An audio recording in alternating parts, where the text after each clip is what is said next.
నంద్యాలకు రాగానే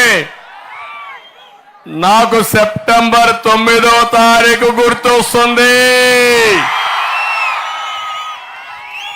ఇక్కడే మీటింగ్ పెట్టి మీటింగ్ కంప్లీట్ చేశారు. జ్ఞాపకం ఉందా మీకు?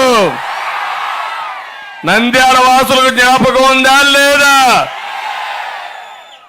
నేను మీటింగ్ పెట్టి లాస్ట్ మీటింగ్ ఇక్కడి నుంచి హైదరాబాద్ తెల్లవారితో వెళ్ళాలి. అందుకని ఇక్కడే రాత్రి బస చేశాను. పోలీసులు వచ్చారు.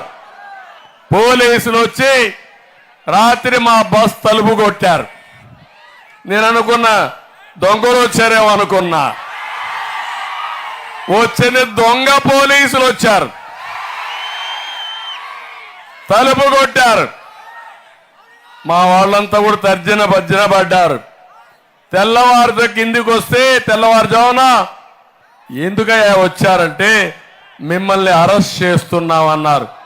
ఒరే, నేను మాజీ ముఖ్యమంత్రిని, నేను ఎక్కడికి పారిపోను. నన్ను అరెస్ట్ చేయాలంటే కారణం ఉండాలి కదా, ఉండాలి కదా తమ్ముళ్ళు, నోటీస్ ఇవ్వాలి కదా తమ్ముళ్ళు, తప్పు చేస్తే నిరూపించాలా లేదా? నేను అడిగా దేంట్లో అరెస్ట్ చేస్తున్నావా అని అడిగా.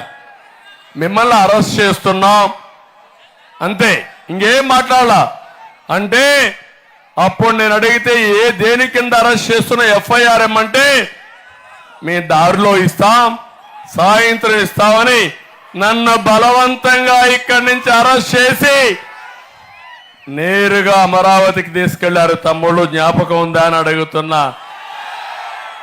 ఇది అన్యాయం అవునా కాదా అని మిమ్మల్ని అడుగుతున్నా. ఆరోపణలు చెప్పకుండా అరెస్ట్ చేసే హక్కు పోలీసులకు ఉందా అని అడుగుతున్నా. ఇది తప్పవునా కాదా? తప్పైతే మీరందరూ ఏం చేస్తారని అడుగుతున్నా. నన్నే అరెస్ట్ చేశారంటే 14 సంవత్సరాలు ముఖ్యమంత్రిగా పనిచేసిన వ్యక్తిని, 15 సంవత్సరాలు ప్రతిపక్ష నాయకుడిగా పనిచేసిన వ్యక్తిని, 30 ఏళ్లుగా పార్టీ నడిపిన వ్యక్తిని, దేశ రాజకీయాల్లో చక్రం తిప్పిన వ్యక్తిని నన్నే మామూలుగా అరెస్ట్ చేశారంటే తమ్ముడు నువ్వు ఒక లెక్క ఈ సైకోకని అడుగుతున్నా.